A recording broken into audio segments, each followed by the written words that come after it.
Hi guys and welcome back to the kingdom. I hope you guys have had positive and productive weeks this week. So today we're talking about everyone's favourite topic, the entertaining, the exciting, taxes. I joke, of course, but taxes and getting your taxes right is actually really important. Whether writing or your creative business is on the side of a full-time job or your full-time employment, it is important to make sure that you are paying the right amount of tax. Now, everything in this video is, of course, pertaining to the UK in the tax year of April 2019.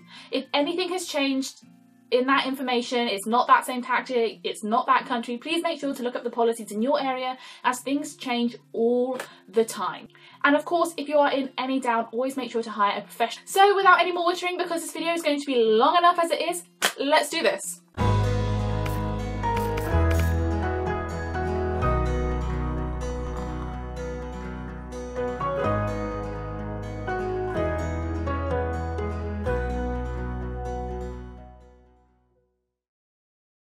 Okay, so today's video is going to be kind of technical. I'm going to dump a lot of information at you guys. But remember, again, if you're confused, you can always pause, you can always go back, you can always rewatch, and if in doubt, always hire an accountant. The peace of mind is 100% better than chancing that you've got it wrong.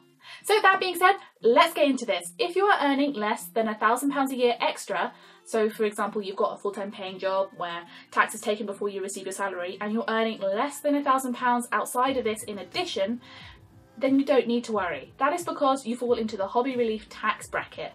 It's when you go over this £1,000 that you need to start thinking about paying tax. So this £1,000 is a tax-free relief bracket. So for example, if you have a small business selling cakes and you made £1,200 last year, then that £1,000 is tax-free and you only have to pay tax on the remaining £200. If you are earning more than £1,000 a year, then you need to register your business with the government. Generally for writers, this will mean setting up yourself as a sole trader, but there are other options available for other creative companies out there, such as creating a limited company, which comes with different reporting obligations, but as well as some legal protection.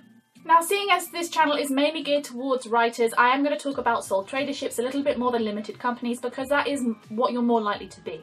Now, it's important to note that the UK government doesn't see sole traderships as your typical business. They say that you are carrying out business under your own name. So, for example, if Jane Smith is an author and that's how she makes her living, then Jane Smith is working as Jane Smith. So to make things a bit clearer, let's talk about it with an example. Say John Smith wants to set up a plumbing business. Now, he doesn't mind not having a plumbing name, and with all the invoices he sends out, he sends his own name and his address where he's working from. That's totally legit as a sole trader. However, if John Smith wanted to set up his company and trade as example plumbers, yes I know, creative, nice one Hannah, he would have to put on any of his invoices, receipts and any important documents, John Smith trading as example plumbers. That is the legal name or legal status of the business. A sole trader does not have to be a one-man band. A really good example of this is actually the Sports Direct's co-founder Mike Ashley, who set up his stores in 1982, and he didn't convert from a sole tradership into a limited company until 1999, when we already had over 100 stores and thousands of employees. A sole tradership is 100% owned by a sole proprietor. You cannot have shareholders, directors or partners. As a sole trader, you are registering yourself as self-employed. That means that you are 100% responsible for anything your business does. This means that you're also 100% liable for anything your business does, which does mean that you have very limited legal protection, which is a big downside for registering as a sole trader. With a limited company, if you take on loans or contracts that you can't fill, the company's directors are not personally liable. That means they can't come over the company's directors' homes, cars or personal finances. However, with a sole trader, you don't have that protection. Everything that is personal is considered part of your business and therefore is liable should something go wrong. For many sole traders, this is not an issue. If you're running a small craft business or a writing business or a consultancy, you're probably not going to be taking that many big financial risks, so you probably don't need to worry about anyone coming after you, but it is something you should be aware of. All businesses should show their full legal status on any form of business communication. That means websites, emails and sales marketing material. Remember, as a sole trader, you register as an individual, not a business. So if you are Bob Smith, you have to put on each of these websites, emails or sales material, you have to put Bob Smith trading as example company. That doesn't stop you having big brand names and big letters at the top of your website or at the top of your sales material, but at the bottom you do have to say Bob Smith, trading as example company. It's also important to remember that the tax brackets are exactly the same as employed tax brackets.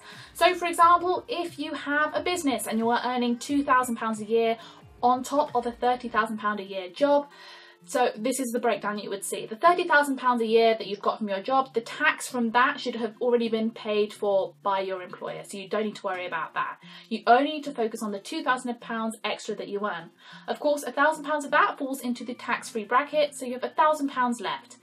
At £32,000 a year, you're probably in the 20% bracket, so you have to pay 20% of that plus NIC for the £1,000 that's left over, leaving you with £750, roughly. I'm doing rough maths in my head. So that means gross you earn £2,000, but net you earn £1,750.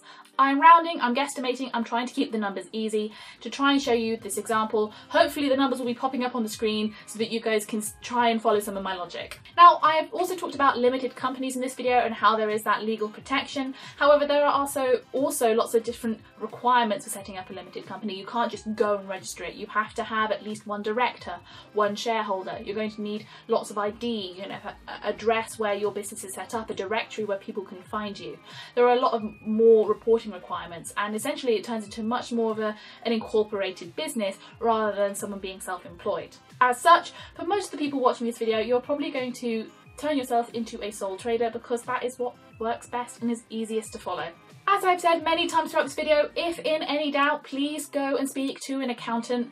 You can find lots of lovely accountants out there who can work for about £200 a month, and because technically an accountant is a business expense, you don't have to pay tax on that, so you know, win-win. Anyway guys, I hope you've enjoyed this video, and you know what, you might not have enjoyed this video, but at the very least I hope you found it informative. I certainly struggled to wrap my head around this when I was first going through it, so I hope that has cleared some things up.